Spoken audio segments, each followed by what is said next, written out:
Hello everyone, welcome back to my channel. তো ব্লগটা আজকে এখান থেকে স্টার্ট করলাম।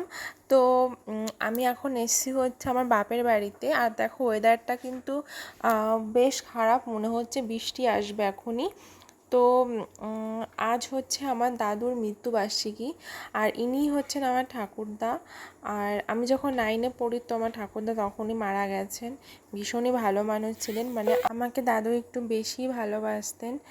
তো যাই হোক, আজকে দুপুরবেলা মা যেরকম পেরেছে দাদুর সামনে হচ্ছে প্রসাদ দিয়েছে। আর প্রতি বছরই কিন্তু মা যেরকমই পারুক না পারুক সেরকমভাবেই করে। প্রতি বছর হয়তো বড় কোনো অনুষ্ঠান করা হয় না, তো এবারও হচ্ছে ছোটোখাটোর মধ্যে যেরকম পেরেছে ঘরোয়াভাবে হচ্ছে একটুখানি করেছে।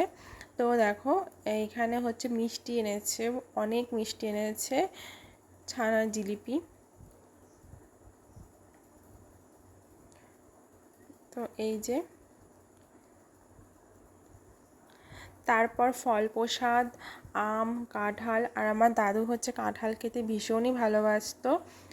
আর আম কাঁঠালের সময় হলে কাঁঠাল হলে পরে দাদুর আর কিছু লাগতো না। তো এই যে হচ্ছে মা দেখো কাঁঠাল ভেঙে দিচ্ছে, আর এখানে অলরেডি একটা কেটে রেখেছে।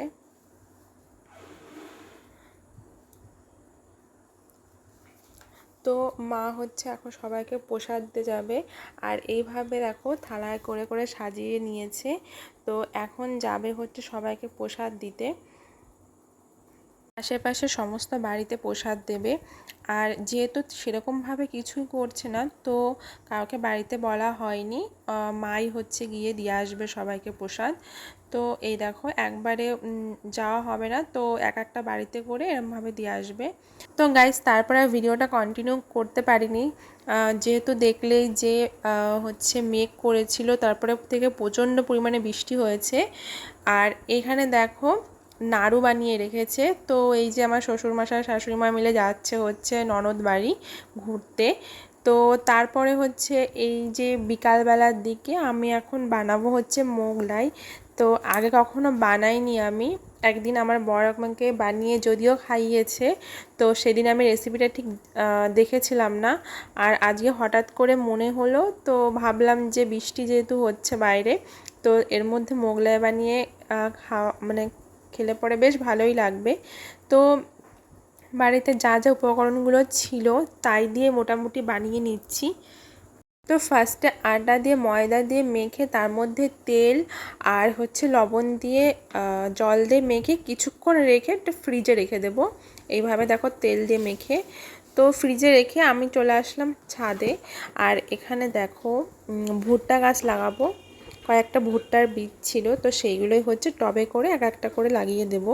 তো আগে একবার আমাদের বাড়িতে ভুট্টা হয়েছিল, এবার দেখা যাক কীরকম হয়। আর আমার বর তো গাছ লাগাতে ভীষণই ভালোবাসে, মানে ও হচ্ছে গাছ লাগাতে, যে কোনো গাছই ওর লাগাতে বেশ ভালো লাগে, আর খুব যত্ন সহকারে গাছ লাগায়, আর গাছের যত্নও করে খুব ভালো। তো আমাদের বাড়ির ম্যাক্সিমাম ফল গাছগুলো ওই লাগিয়েছে। তো এই যে দেখো এক একটা করে টবে এরকম বসিয়ে দিলাম। তো তারপরে আমি আবার চলে আসলাম রান্নাঘরে। এখন হচ্ছে ডালটা পেস্ট করে নেবো, এটা হচ্ছে ছোলার ডাল, আর এখানে লঙ্কা দিয়ে আর একটু লবণ দিয়ে ওই ডালটা পেস্ট করে নেব। তো তারপরে হচ্ছে আলুটা ভেজে মানে এটা মোগলাইয়ের জন্য যে তরকারিটা, সেই তরকারিটা করে নিচ্ছি। আলুটা ভেজে সমস্ত মশলা দিয়ে কষিয়ে তারপরে জল দিয়ে দেখো ফাইনালি রেডি করে নিলাম। তো বেশ সুন্দর কালার, সুন্দর স্মেল এসছে। এবার হচ্ছে মোগলাইটা বানানোর পালা আর কি। তো এখানে ডিম নিয়ে নিচ্ছে, আমি একটু বেশি করেই ডিম দেব, মানে এক একটা রুটিতে দুটোর মানে একটার একটু বেশি ডিম দেব যাতে বেশ টেস্টি হয়। আর এখানে হচ্ছে ডালের পুর নিয়ে নিচ্ছি। তো গাইস, আমি কিন্তু একদম নিজের মনের মতন করে করছি। মোগলাই কিন্তু অনেকভাবেই বানানো যায়, তো যাই হোক আমি কিন্তু এভাবে বানিয়ে নিচ্ছি। যেহেতু আমাদের কাছে সেরকম কোনো উপকরণ ছিল না, তো যা যা ছিল তাই দিয়েই কিন্তু বানিয়ে নিচ্ছে, জানি না ঠিক কেমন হবে। আর এইখানে দেখো আমরা কিন্তু 2-3 বার করে করে মানে একটু একটু শুকনো হলে আবার একটু ভাবে একটু বেশ মোটা করে এগুলো দিলাম। তো তারপর এরকম করে ফোল্ড করে একটু সামান্য হাত দিয়ে চেপে এটা তেলের মধ্যে দিয়ে দিলাম। তো একটু মচমচে করে ভেজে তারপরে হচ্ছে গাইস ফাইনালি প্লেটে সাজিয়ে নিলাম। আর অসাধারণ হয়েছিল খেতে। তোমরাও একবার এরকমভাবে ট্রাই করতেই পারো, একদমই সিম্পলভাবে, আর খেতে কিন্তু দুর্দান্তই হয়েছিল।